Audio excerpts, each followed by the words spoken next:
جان سا پتھر بھی نہیں ہے تو کوئی فرشتہ یا پیمبر بھی نہیں ہے واہ تو علم کا چشمہ یا سمندر بھی نہیں۔ بالکل نہیں ہے۔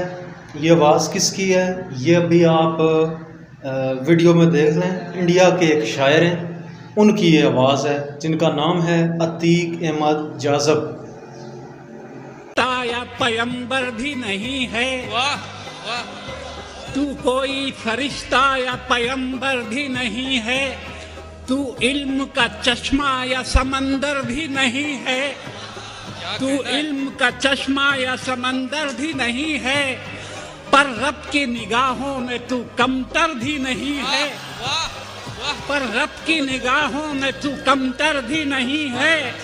جو کچھ بھی ہے تو اپنی حدوں کو پہچان، تو رحمان کی پکڑ سے تو باہر بھی نہیں ہے، رحمان کی پکڑ سے